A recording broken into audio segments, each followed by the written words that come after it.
Le débat autour de la nouvelle série Ring of Powers, le Seigneur des Anneaux, dont beaucoup sur Internet ont renommé ça en le LGBT des Anneaux, continue de faire parler de lui, notamment suite à l'annonce d'acteurs noirs dans l'univers de la Terre du Milieu du Seigneur des Anneaux, notamment des elfes noirs et aussi la reine des nains. Du coup, ils ont une reine, et en plus d'être une reine et pas un roi des nains, ce qui est une première, et également noir. Et deuxième effet qui se coule, je sais plus si c'était Gimli ou je sais plus quel nain dans la trilogie du Hobbit a dit que les femmes étaient très rares, mais surtout elles ont de la barbe. Et ce qui me paraît totalement logique pour le peuple des nains et tout le bazar. Et ben là, l'actrice, elle a pas de barbe. Donc déjà, il n'y a rien qui tient. Au-delà de tout ça, Vanity Fair a sorti un énorme article autour de la série Amazon. On sent un peu que c'est une espèce d'article de commande pour essayer d'éteindre les braises un peu à gauche à droite, plutôt que d'essayer de communiquer un peu partout. Ils communiquent dans Vanity Fair. Il y a 2-3 choses intéressantes. Ils expliquent par exemple que pourquoi ils font une reine nain noire. C'est tout simplement pour que les terres du milieu reflètent le monde réel.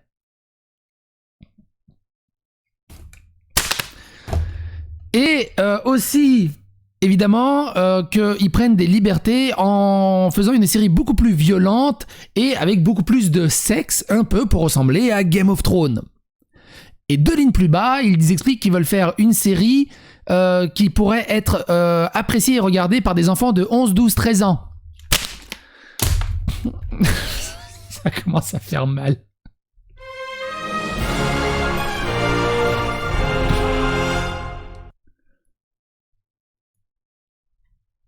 Alors, la Reine des Nains, on va la voir plus bas, il y a une très belle photo dessus. Vous allez me dire ce que vous en pensez. Mais on va lire l'article, il est un peu long, mais on va lire l'article dans son intégralité parce que ça donne, si vous êtes fan de Seigneur des Anneaux, ça donne beaucoup de choses. La série Lord of the Rings d'Amazon monte à l'intérieur des anneaux de pouvoir. Un spectacle pour les gouverner tous, le premier aperçu d'une saga d'1 milliard de dollars se déroulant dans des milliers d'années avant la trilogie légendaire de J.R.R. Tolkien.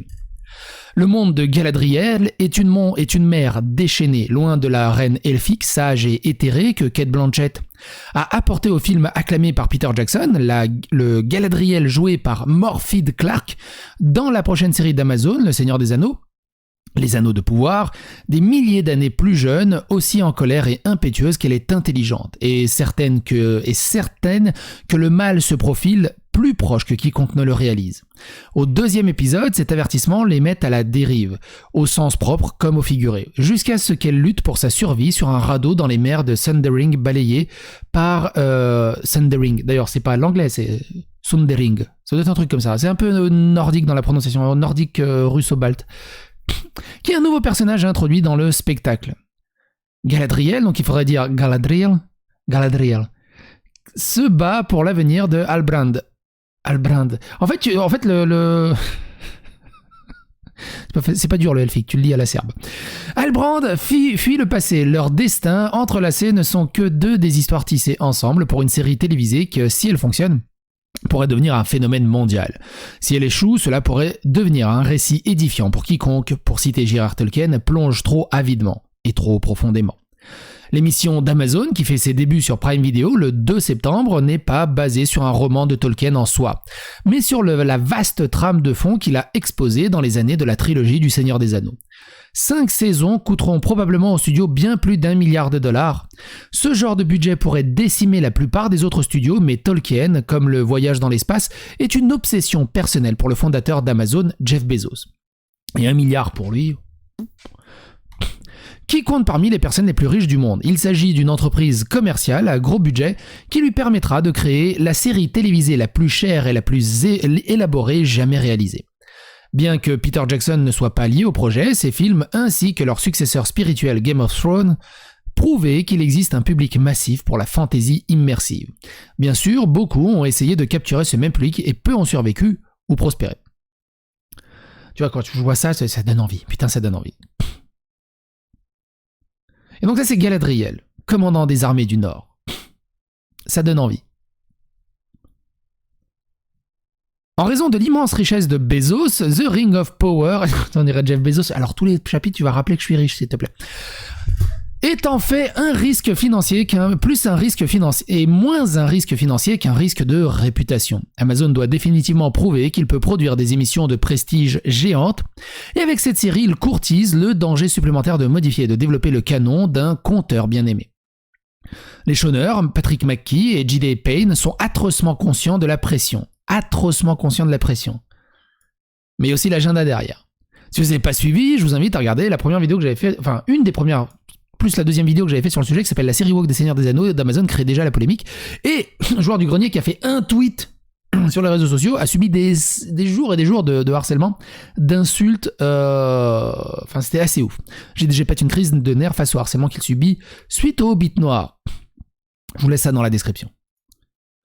Leur série jonglera avec 22 étoiles et plusieurs scénarios du plus profond des mines naines, des monts brumeux à la haute politique du royaume elfique de Lindon et de la puissante île semblable de l'Atlantide, Númenor. Tout cela s'articulera finalement autour de l'incident qui donne son nom à la trilogie, le forgeage des anneaux, explique McKee. Des bagues pour les elfes, des bagues pour les nains, des bagues pour les hommes, et puis la seule bague que Sauron a utilisée pour les tromper tous, pour les gouverner tous. C'est l'histoire de la création de tous ces pouvoirs, d'où ils viennent et ce qu'ils ont fait à chacune de ces races. La question motrice derrière la traduction, ajoute-t-il, était la suivante. Pouvons-nous proposer le roman que Tolkien n'a jamais écrit et le faire comme la série de méga événements qui ne peut se produire que maintenant? Eh bah ouais, mais je suis pas sûr que Tolkien aurait écrit une reine naine noire et des elfes noirs. Donc déjà, tu pars d'un mauvais postulat. La survie de Galadriel en mer n'est pas seulement un point crucial de l'histoire au début de la série. Les showrunners s'en souviennent comme un moment charnière sur le plateau en Nouvelle-Zélande en mars 2020.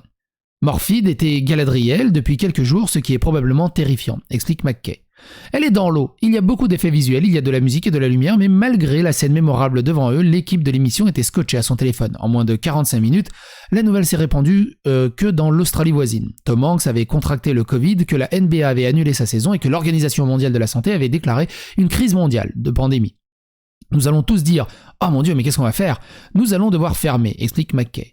La panique s'est métastasée, déclenchant d'autres angoisses, grandes et petites.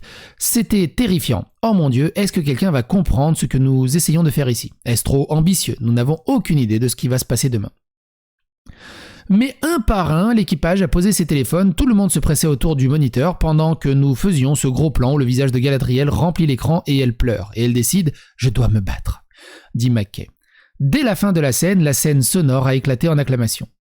C'est un exemple parfait de la façon dont Tolkien et les Terres du Milieu ont un moyen de vous trouver, même dans les moments les plus sombres et les plus incertains, déclare Payne. Quel que soit le chaos qui pourrait leur arriver, ils ont finalement senti qu'il était sur la bonne voie. Les 3 premiers épisodes que Vanity Fair a vus suggèrent qu'il l'était. Le spectacle est un mélange somptueux et convaincant d'intrigues, de palais, de magie, de guerre et de mythologie. Il y a suffisamment de mystère pour alimenter un millier de podcasts. Certains personnages seront familiers et ils seront l'attraction initiale lorsque les téléspectateurs regarderont leur destin légendaire se dérouler, mais les visages entièrement nouveaux peuvent finalement devenir encore plus impliquants puisque leurs destins sont littéralement non écrits. Donc là on a 3 personnages présentés. On a Owen Arthur dans le rôle du prince Durin IV, Durin, prince du royaume souterrain, animé de Khazad-dûm. Et donc on a eux deux. La princesse naine Dissa, jouée par Sofia Nomvete, debout à l'entrée de Khazad-dûm. L'elfe Sylvestre Arondir, interprété par Ismael Cruz Cordoba, est un personnage créé pour la série. Et elle a pas de barbe. Au bout d'un moment. Et si vous êtes spécialiste des nains, ou de Tolkien, il y a déjà eu des reines nains? Ou c'est une première? Auparavant, cette partie de l'histoire était surtout connue sous le nom de ruines. Surtout que s'ils avaient une reine nain et que c'est exceptionnel, elle deviendrait automatiquement légendaire au travers des siècles et des siècles, au travers des âges et des millénaires. Donc, par défaut, Gimli en aurait parlé, ou les 7 nains de la trilogie du Hobbit en auraient forcément parlé. mais elle n'existait pas. Donc ça crée un putain de problème paradoxal dans l'univers même. Auparavant, cette partie de l'histoire était surtout connue sous le nom de Ruines. Après le succès de son histoire pour enfants en 1937, le Hobbit, Tolkien remporta son attention sur un volume d'histoire de la Terre du Milieu, que ses éditeurs rejetèrent. Une version plus complète a été publiée à titre posthume sous le titre de Silmarillion. Ainsi, alors que la Seconde Guerre mondiale de sa vie faisait rage autour de lui, Tolkien a conçu une aventure sur des êtres de société très différents, mettant de côté leurs différences pour éradiquer un mal accablant. Ceci, bien sûr, était le Seigneur des Anneaux. Pour moi, toute la construction de la trilogie du Seigneur des Anneaux sert à deux énormes phrases légendaires pour moi. C'est « I am no man », je suis pas un homme. La construction elle est magnifique qu'on arrive à tout ça. Alors du coup ça a beaucoup plus son sens en anglais qu'en français, même si je préfère la VF. Faites-vous avec ça. Et deuxième truc pour moi qui justifie toute l'intégrale du truc, c'est justement quand dans la dernière bataille t'as l'elfe qui dit le nain qui dit à l'elfe, parce que vous m'avez dit que j'allais mourir à côté d'un elfe, et l'elfe qui se retourne et il dit que diriez-vous de mourir à côté d'un ami? Et l'échange de regards qui s'ensuit. Oh, bordel de merde. À chaque fois que je revois la trilogie des anneaux. À chaque fois que je revois la trilogie des anneaux, bordel de merde, j'attends cette scène avec tellement d'impatience. Elle est tellement ouf. Elle est tellement bien jouée, tellement bien montée, tellement bien construite. Elle est dingue. Dans cette histoire, une communauté improbable s'aventure dans le Mordor pour détruire l'anneau de Sauron en cours de route. Tolkien voulait que les personnages traversent un paysage marqué par les vestiges nombreux des civilisations et batailles qu'ils avaient précédées. Vous aussi, dans les commentaires, n'hésitez pas à me dire quelle est la phrase la plus iconique ou la scène la plus iconique des Terres du Milieu que vous connaissez, que vous aimez. Leur voyage, après tout, ne visait pas à affronter un nouveau danger, mais finalement à en éradiquer un ancien, un fléau de malveillance qui avait tourmenté la Terre pendant des éternités. Tolkien a imaginé le royaume entier, puis les a réduits en arrière-plan. L'effet fonctionnait presque trop bien après la publication de la Communauté de l'Anneau et des Deux Tours, respectivement en juillet et novembre 54. Lui, en juillet et novembre, il te sort 2 tomes du Seigneur des Anneaux. On est au-delà de 8000 heures pour sortir une BD de 110 pages. Les lecteurs sont devenus obsédés. La plupart des gens veulent plus et de meilleures cartes, écrivait Tolkien à un ami en 1956. Les musiciens veulent des mélodies et des notations musicales. Les archéologues s'informent sur la céramique, la métallurgie, l'outillage et l'architecture. Les historiens ont besoin de plus de détails sur la structure sociale et politique pour tout leur donner. Tolkien informa son éditeur, il faudra un livre au moins de la taille du volume 1. Au lieu de cela, empruntant à son Silmarillion rejeté, il a pressé des milliers d'années d'histoire dans environ 150 pages de post-scriptum, qui sont devenus connus comme sous le nom d'appendices. Ces chronologies généalogiques, notes sur la langue et la culture sont devenues si importants pour Tolkien qu'il a même bloqué la publication du dernier livre, Le Retour du Roi, pour les terminer. Ces appendices, évidemment qu'il y aurait l'histoire d'une reine naine noire, tellement c'est incroyablement rare et légendaire dans l'univers qu'il a mis en place. C'est pour ça que tu peux pas aller contre l'impadis sous peine d'aller dans un paradoxe total en fait. Il joue un rôle majeur, et en parlant d'elfe noir et tout ça, il joue un rôle majeur dans la production de l'effet total, explique Tolkien à un éditeur étranger en 1961, produisant le sens convaincant de la réalité historique. Après la mort de Tolkien, son fils, Christopher, a pris les rênes du domaine et s'est montré protecteur, sinon intransigeant sur l'adaptation de l'œuvre de son père. Il s'est passé quoi ? Craignant la commercialisation à chaque tournant. Christopher n'aimait vraiment pas Lord of the Onion Rings et la glorification de la violence par elle-même, déclare Michel Drout, spécialiste de Tolkien et professeur au Wheaton College. Il est né en 1924 et donc la grande franchise de films à effets spéciaux n'était tout simplement pas quelque chose qui l'intéressait. Si son père n'avait pas vendu tous les droits du Seigneur des Anneaux et du Hobbit pour payer les droits de succession, je ne pense pas que Christopher les aurait vendus. Au lieu de capitaliser dessus, il les a vendus. Ok. Ça c'est qui ? Putain, c'est Elrond. Ah ok, il a une bonne tête. Au fil des ans, Christopher Tolkien a laissé sur la table des offres lucratives pour d'autres matériaux de la Terre du Milieu. Mais en 2017, alors qu'il s'apprêtait à prendre sa retraite, les Tolkien ont organisé une vente aux enchères surprenante. Ils vendaient les droits des annexes qui décrivaient ce que l'auteur avait appelé le deuxième âge de la Terre du Milieu, ainsi que toute référence à cette période dans Le Seigneur des Anneaux, lui-même. Si vous n'êtes pas à jour sur votre âge, le second est apparemment un temps de paix pour la Terre du Milieu après une ère d'horreur et de conflit. Le dieu méchant Morgoth a été vaincu et son apprenti Sauron a disparu. Alors que la série commence, Galadriel traque les derniers vestiges de leurs collaborateurs qui ont coûté la vie à son frère. Le troisième âge et les aventures de Frodon, Sam et la communauté attend quelques milliers d'années dans le futur. Le prix de départ de la vente aux enchères du domaine de Tolkien était de 200 millions de dollars, ce qui aurait été un échec sans l'obsession de l'industrie de trouver le prochain Game of Thrones. Et l'argent n'était pas le seul facteur intimidant. Une poignée de personnages sans âge, comme les elfes Galadriel et Elrond, pourraient apparaître dans la nouvelle série en tant que jeunes.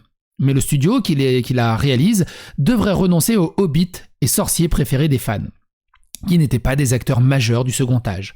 Le domaine de Tolkien voulait également contribuer à la direction de la série. L'avantage potentiel, cependant, était une émission incontournable avec un public intégré qui pourrait pratiquement garantir la survie dans la grande guerre mondiale du streaming. HBO et Netflix figuraient parmi les soumissionnaires, mais l'équipe d'Amazon de Bezos a remporté les droits pour 250 millions de dollars. Il est personnellement un grand fan de Tolkien et incroyablement passionné pour tout cela et est très au courant, déclare Jennifer Salke, responsable d'Amazon Studios. Son désir d'être ambitieux et que nous soyons ambitieux avec notre contenu a toujours été clair depuis le moment où je suis arrivé ici. Cela correspondait parfaitement à cette grande ambition d'entreprendre quelque chose qui exigerait que toute l'entreprise travaille ensemble pour l'exécuter. Amazon ne confirmera pas les budgets de l'émission, mais en plus de l'argent pour les droits, le gouvernement néo-zélandais a placé les dépenses de production à 462 millions de dollars pour la seule première saison.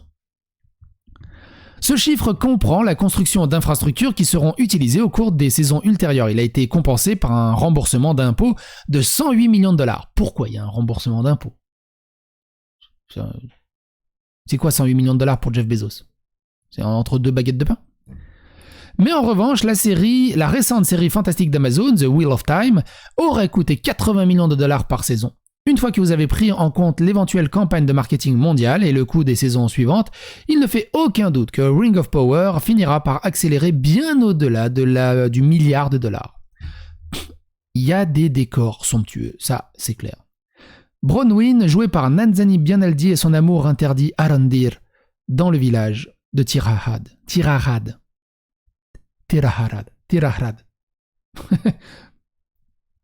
Tout comme Tolkien a confié sa quête à Frodo Baggins et Samwise Gamgee, Amazon, beaucoup oublient que Samwise Gamgee, c'est le petit frère dans les Goonies.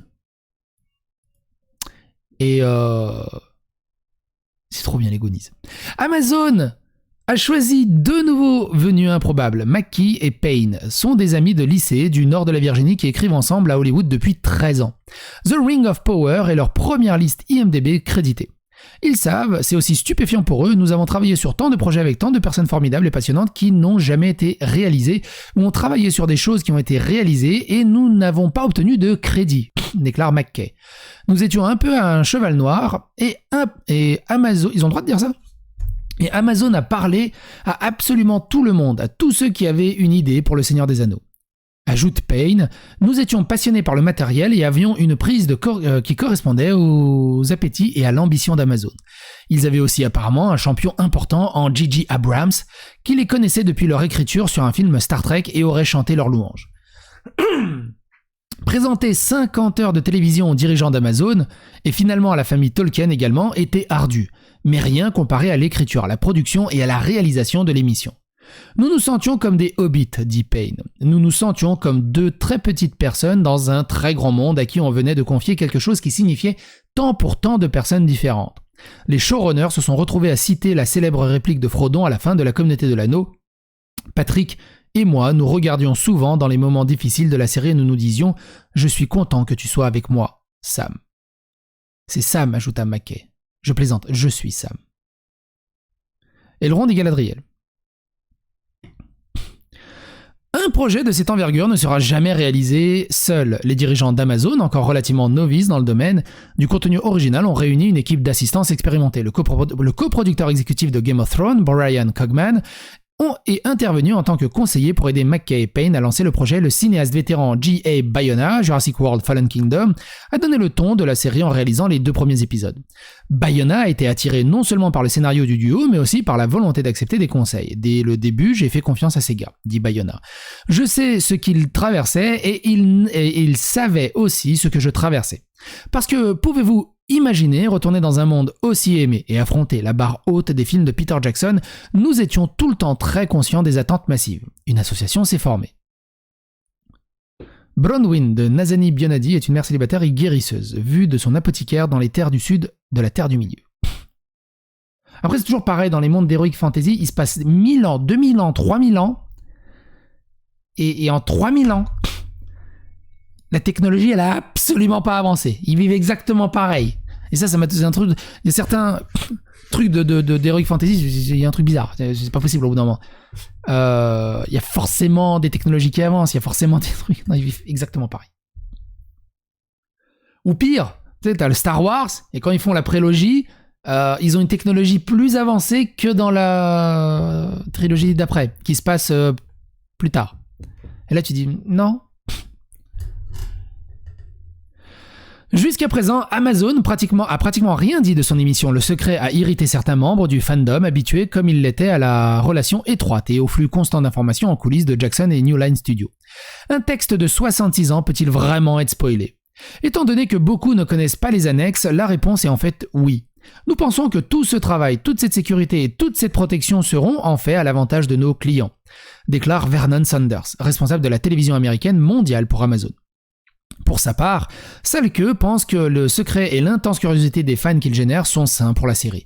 Quiconque scrute ou chasse les dépliants ou essaie de jeter un coup d'œil dans n'importe quelle fissure possible pour obtenir des détails ou même spécule. C'est une question d'engagement et de passion des fans. Nous le considérons comme tel. Dit-elle. La spéculation est la bienvenue. Le silence radio a été la norme avec Marvel, DC, Star Wars et Game of Thrones de la dernière saison, mais les tactiques clandestines d'Amazon ont atteint des nouveaux niveaux.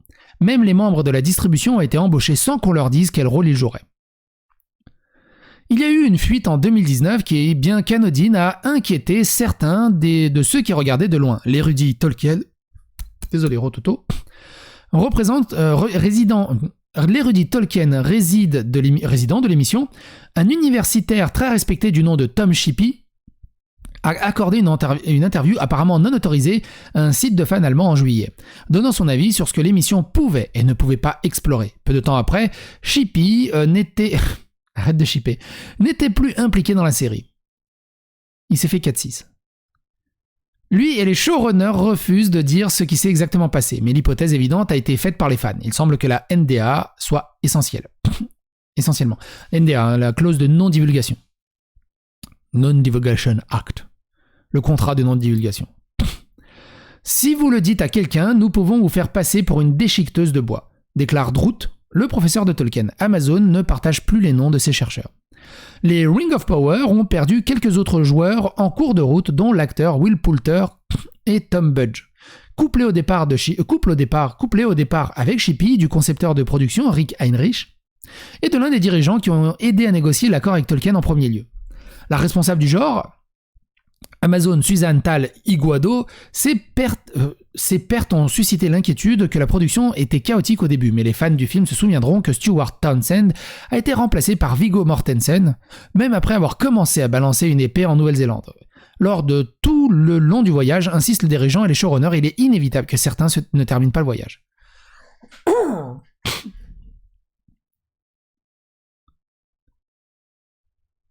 En tant que fan de genre depuis toujours, Payne et McKay comprennent l'anxiété de certains et que certains ressentent à propos de la série. Nous savons que c'est d'anticiper quelque chose, d'être terrifié à l'idée que ce ne sera pas ce que vous espérez, déclare McKay. Nous avons été ces gars-là à plusieurs reprises. Le duo peut officiellement régler certains soucis. Après que la nouvelle ait annoncé qu'Amazon avait embauché un coordinateur de l'intimité pour son plateau néo-zélandais, certains fans craignaient que la production n'ait perdu de vue ce qui fait Tolkien. Mon inquiétude serait que cela devienne un Game of Thrones du second âge. déclare Dimitra Fimi, spécialiste de Tolkien et maître de conférences à l'université de Glasgow. Ce ne sera pas ce que l'on associerait à la vision de Tolkien. Ce serait aussi dérivé. Y aurait-il donc des niveaux de violence et de sexe à la Westerosi dans les terres du milieu d'Amazon? Bref, non. Mackay dit que l'objectif était de faire un spectacle pour tout le monde, pour les enfants de 11, 12, 13 ans, même s'ils doivent parfois tirer la couverture sur les yeux si c'est un peu trop effrayant. Nous avons parlé du ton dans les livres de Tolkien. C'est un matériau qui est parfois effrayant et parfois très intense, parfois assez politique, parfois assez sophistiqué. Mais c'est aussi réconfortant, inspirant et optimiste. Il s'agit d'amitié, de fraternité et d'opprimés surmontant une grande obscurité. Ce qui est fou avec le Seigneur des Anneaux, je l'ai regardé avec ma fille à l'époque, là elle a 9 ans, mais je l'ai regardé, elle devait avoir 7 ans et demi, 8 ans la première fois qu'elle l'a vu. Elle était subjuguée du début à la fin. C'est un truc de fou. Il y a tout ce qu'il faut pour faire une grande histoire. Et justement, il y a des passages qui lui ont fait très très peur, et ça l'a marqué, elle s'en souvient. Et il en faut des passages qui font peur. Faut arrêter de trop surprotéger les gamins.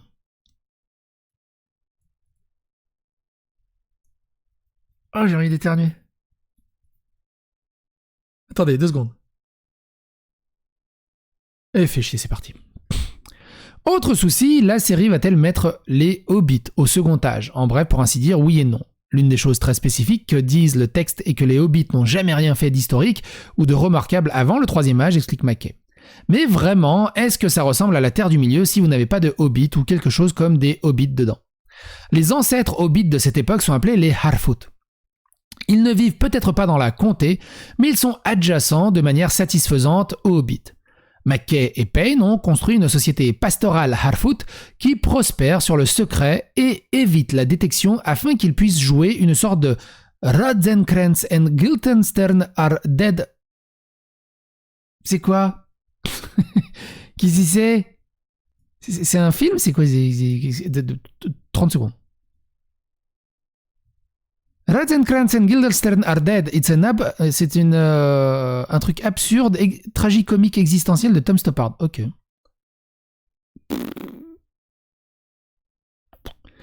Ok. C'est eu Shakespeare apparemment. Histoire en marche des plus grandes quêtes. 2 adorables et curieux Harfoot, joués par Megan Richard et Markella Kavanagh, rencontrent un mystérieux homme perdu dont l'origine promet d'être l'une des énigmes les plus séduisantes de la série. La série d'Amazon élargira également la notion qui partage le monde de la Terre du Milieu. Une histoire originale est centrée sur un elfe sylvain du nom nommé Harondir. Donc l'histoire est centrée sur un elfe noir, de peau, pas un elfe noir de race. Ça part un peu comme Musclor. Super série Musclor, et au final Musclor il meurt dans les 2 premiers trucs, et après c'est She-Ra qui essaie d'avoir des muscles. Je suis toujours traumatisé par cette première saison de Musclor. On a fait 3 ou 4 vidéos dessus, c'était infernal. Joué par Ismael Cruz Cordoba. Qui sera la première personne de couleur à jouer un elfe à l'écran dans un projet de Tolkien? Il est impliqué dans une relation interdite avec Bronwyn, un guérisseur de village humain interprété par Nazamin Bionadi. Un acteur britannique d'origine iranienne. D'accord, donc on a un Iranien gay et un elfe noir gay qui sont dans une relation interdite dans un couple mixte interracial. Wink, wink. Ailleurs, un Britannique d'origine jamaïcaine, Sir Lenny Henry, joue un ancien aux pieds nus et Sophia Nomvete a un rôle de voleur de scène en tant que princesse naine nommée Dissa. Cette dernière étant la première femme noire à jouer un nain dans Un Seigneur des Anneaux, ainsi que la première femme naine. Il nous semblait naturel qu'une adaptation de l'œuvre de Tolkien reflète à quoi ressemble le monde.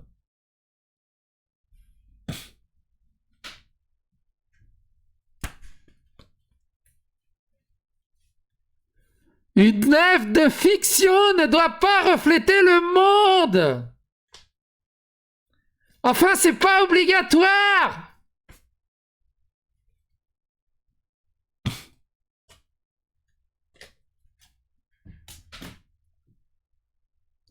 Puis ça reflète le monde, ça reflète le monde. Tu connais beaucoup de reines naines, toi, noires dans le monde? Déclare Lindsay Weber, productrice exécutive de la série. Tolkien est pour tout le monde. Mais du coup, à ce moment-là, qu'est-ce qu'on fait qu'est-ce qu'on fait des orques? Qu'est-ce qu'on fait des orques? Ça reflète quoi dans le vrai monde, du coup, les orques? Qu'est-ce qu'on fait? Et les arbres qui marchent tout lentement, c'est quoi? C'est l'administration française? On n'est pas loin, hein, remarque. La Poste? Bouge avec la Poste, bouge avec la Poste. Déclare Lindsay Weber, productrice exécutive de la série. Tolkien est pour tout le monde. Ces histoires parlent de ces races fictives qui font de leur mieux lorsqu'elles quittent l'isolement de leur propre culture et se réunissent. Lorsqu'Amazon a publié des photos de sa distribution multiculturelle, même sans nom, de personnages... Bah dis donc, j'ai bien mangé. De personnages ni détails de l'intrigue, le studio a subi une attaque réflexive de la part des trolls, du genre anonyme en ligne. De toute évidence, il y avait des pressions et des réactions négatives, déclare Mariana Ross Maldonado, spécialiste de Tolkien. Mais la question est de qui? Qui sont ces gens? Qui? Question est très dangereuse. Qui sont ces gens qui se sentent si menacés ou dégoûtés par l'idée qu'un elfe noir, latino, que soit noir, latino ou asiatique? Et encore une fois, c'est tout le problème qui a soulevé le joueur du grenier, qu'on a tous soulevé. Le problème, c'est pas que l'elfe soit noir, latino ou asiatique, c'est qu'il y a 4 âges, je crois au total, dans tout le bordel que Tolkien a mis en place sur des millénaires. Il n'y en avait pas la queue d'un. Et là, d'un coup, c'est quoi qui gêne? Bah, ça s'appelle la suspension d'incrédulité. Ça s'appelle la consistance de ton univers. Les gens se sentent pas menacés parce qu'il y a des gens de couleur. Les gens se sentent pas menacés. Les gens te disent que c'est complètement con parce que c'est paradoxal par rapport à l'univers.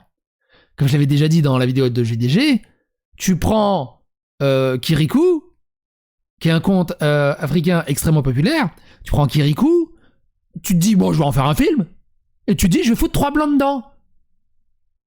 Qu'est-ce qu'on s'en fout qu'il y ait des blancs dedans? À quoi ça va servir de foutre des blancs dedans?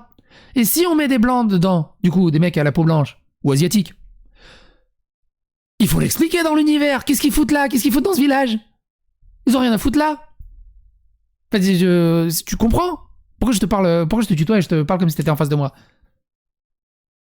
Et on va dire quoi? Ouais, c'est quoi ces gens qui sont dégoûtés de voir des blancs dans un conte à... Non! C'est la coexistence de l'univers au bout d'un moment.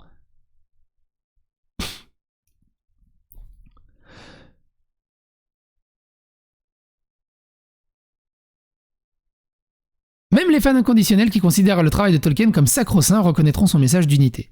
Rester fidèle à cela est aussi important que de réaliser sa vision de lieux et des personnages de cette époque méconnue dans sa fiction. Nous verrons enfin toute la gloire de Khazad-dûm, la nécropole caverneuse creusée dans les monts brumeux, ou dans la communauté de l'anneau de Peter Jackson. Gandalf a beuglé au Balrog « Tu ne passeras pas !» Tu parles. On est d'accord. On est d'accord que Gandalf a dit « Partez, ça va être dangereux. » Juste pour dégager un max et se garder toute l'XP pour lui et tous les loots pour lui. On est d'accord que c'est un putain de licheur. Le spectacle explorera ce royaume quand il était encore plein de lumière, de nourriture et de musique. Cela donnera également vie au forgeron elfique, Celebrimbor, Charles Edwards, car son habileté avec les métaux et la magie a conduit à la forge des anneaux. Et un jeune architecte et politicien elfique avisé nommé Elrond prendra de l'importance dans la capitale mystique de Lindon. Une autre histoire suivra un marin nommé Isildur, Maxime Baldry, des années avant qu'il ne devienne un guerrier et coupe l'anneau, corrompant l'âme de la main de Sauron. Puis soit lui-même victime de ses pouvoirs. En parlant de Sauron, la présence du méchant est un facteur majeur tout au long du Second Âge. Aboutissant à sa résurrection en tant que tyran au début du spectacle, il n'y a que des indices du danger à venir. Certains le voient clairement, d'autres ne veulent pas nécessairement. Bayona s'est inspiré de souvenirs d'enfance en Espagne, un pays qui se remet encore de guerre civile des décennies avant sa naissance. Nous avons eu une dictature pendant 40 ans, donc vous remarquez les répercussions de la guerre et l'ombre du passé, dit-il, notant que Shadow of the Past est en fait le titre du premier épisode. Je pense que cela concerne les répercussions de la guerre. Il y a une idée qui semble très fidèle à Tolkien, qui est l'intuition. Galadriel a l'intuition que les choses ne sont pas figées et qu'il y a encore quelque chose qui se cache. Dans les romans, les choses sus-mentionnées sans olive, se déroule sur des milliers d'années. Mais Max Payne et McKay ont compressé les événements en un seul point dans le temps. C'est leur plus grand écart par rapport au texte, et ils savent que c'est un grand swing. Nous avons parlé avec le domaine de Tolkien, explique Payne, si vous êtes fidèle à la lettre exacte de la loi, vous allez rencontrer une histoire dans laquelle vos personnages humains meurent chaque saison, parce que vous sautez 200 ans dans le temps. Et puis vous ne rencontrez pas vraiment de grands personnages canons importants jusqu'à la saison 4. Écoutez, il y a peut-être des fans qui veulent que nous fassions un documentaire sur la Terre du Milieu, mais nous allons raconter une histoire qui unit tous ces mondes. Le showrunner ont clairement un grand respect pour Tolkien, mais on ne peut pas faire une adaptation de 50 heures sans prendre des risques créatifs. Nous pensons que le travail finira par parler de lui-même, a déclaré Payne lorsqu'on lui a demandé si les inquiétudes et les spéculations des fans l'avaient jamais énervé. Avant qu'un orchestre ne commence, le public se parle, mais dès que la musique commence, vous êtes dedans et vous écoutez cette musique. Il termine bien, je trouve. Un article très long mais extrêmement intéressant pour tous les grands fans de la Terre du Milieu. J'espère qu'il vous a intéressé. N'hésitez pas à vous abonner, à liker, à clocher, afin que c'est l'algorithme du YouTube, à partager sur les réseaux sociaux, à donner votre avis, votre opinion. Et à bientôt pour d'autres aventures.